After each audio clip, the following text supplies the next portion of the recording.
जय Malhar news चॅनलच्या सर्व प्रेक्षकांना सपना चौधरीचा नमस्कार।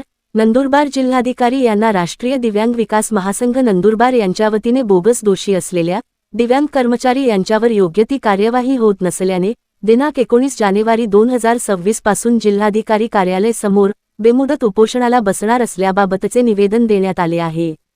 राष्ट्रीय दिव्यांग विकास महासंघ जिल्हा शाखा नंदुरबार यांच्या वतीने बोगस दोषी असलेल्या दिव्यांग कर्मचारी यांच्यावर योग्य ती कारवाई होत नसल्याने नाईलाजास्तव 19 जानेवारी 2026 रोजी जिल्हाधिकारी कार्यालयासमोर बेमुदत उपोषणाला बसणार असल्याबाबतचे निवेदन नंदुरबार जिल्हाधिकारी डॉक्टर मिताली सेठी यांना निवेदन देण्यात आले आहे।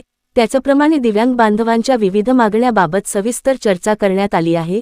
यात नरेशचंद्र जोशी यांच्यावर 2016 च्या कलम 91 नुसार कारवाई करावी, महासंघाचे पदाधिकारी डॉक्टर मंगेश वाघमारे यांच्यावर अन्याय करून दबाव देत मानसिक त्रास देणारे वरिष्ठ सहाय्यक प्रशासन अधिकारी यांच्यावर कायदेशीर कारवाई करण्यात यावी, सर्व शासकीय दिव्यांग कर्मचारी यांची मेडिकल फेर तपासणी करण्यात आली पाहिजे, स्थानिक स्वराज्य संस्था अंतर्गत दिव्यांग बांधवांचा हक्काचा 5% निधी वाटप करण्यास दिरंगाई करणार, या दोषींवर शिस्तभंग व दप्तर दिरंगाई कायद्यान्वये कारवाई करावी, दिव्यांग कायदा 2016 ची कार्यशाळा आयोजित करून ठोस अंमलबजावणी करण्यात आली पाहिजे, तालुका स्तरावर नगरपालिका हद्दीत दिव्यांगासाठी रात्रनिवास याची उभारणी करावी, स्वयंरोजगारासाठी दिव्यांगांना गाळे उपलब्ध करून द्यावे, खासदार आमदार निधीतून दिव्यांग बांधवांचा हक्काचा निधीचा विनियोग करावा, शासकीय व निमशासकीय इमारतीचे एक्सेस ऑडिट व चौकशी समिती नेमण्यात आली पाहिजे।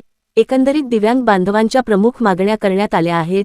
यावेळी राष्ट्रीय दिव्यांग विकास महासंघाचे पदाधिकारी शिवाजी मोरे, राज्य उपाध्यक्ष राजा कुवर, जिल्हाध्यक्ष मंगेश वाघमारे, कर्मचारी महासंघ उपाध्यक्ष कुवरसिंग पराडके, जिल्हा कार्याध्यक्ष अरविंद शिंदे, जिल्हा उपसरचिटणीस यांच्या वतीने निवेदन देण्यात आले आहे।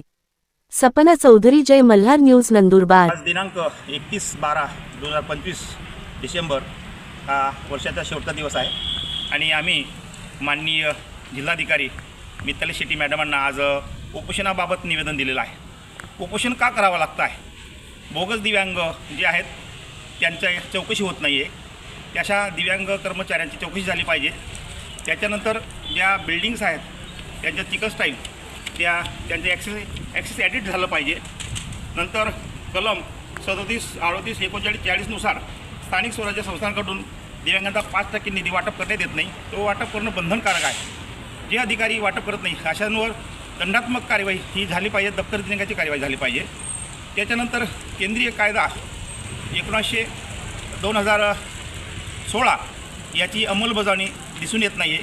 बहुतेक अधिकाऱ्यांना 2016चा दिव्यांग कायदा काय आहे तो माहीत नसल्यामुळे याच्यावर कार्यशाळा लावली गेली पाहिजे। त्याच्यानंतर तालुका स्तरावर नगरपालिका हद्दीत रात्रीचा निवारा दिव्यांगांसाठी उभारला गेला पाहिजे। त्याच्यानंतर महत्त्वाचा विषय, आमदारांना आमच्यासाठी निधी मिळतो। आमदार खासदारांनी 30 लाख रुपये दरवर्षी खर्च करणे बंधनकारक असताना हा खर्च होताना दिसत नाही आहे आणि तो कशासाठी खर्च केला ते आम्हाला कळवलं गेलं नाही किंवा ते झालं पाहिजे। हा 30 लाख खर्च करणं अत्यावश्यक आहे। त्याच्यानंतर शासकीय निमशासकीय इमारतींचे चढउतारची जी अडचणी आहे त्या या लक्षात घेतल्या गेल्या पाहिजेत। दिव्यांगांना स्वयंरोजगारासाठी तयार गाळे व 200 स्क्वेअर फूट जागा देणं बंधनकारक आहे। तरी या विविध मागण्यासाठी आज आम्ही माननीय जिल्हाधिकाऱ्यांना निवेदन दिलेलं आहे आणि येणाऱ्या 19 तारखेला 19/1/2026 आमचं आंदोलन होणार आहे, उपोषण होणार आहे।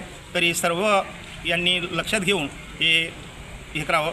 त्याच्यानंतर या आंदोलनासाठी जिल्ह्यातून दिव्यांग बांधवांनी मोठ्या संख्येने उपस्थित राहावं, कारण हे आमच्या अडचणी आमच्या मागण्यांवर आंदोलन आहे आणि म्हणून आपण जास्तीत जास्त मोठ्या संख्येने उपस्थित राहावं अशी विनंती सर्व दिव्यांग बांधव।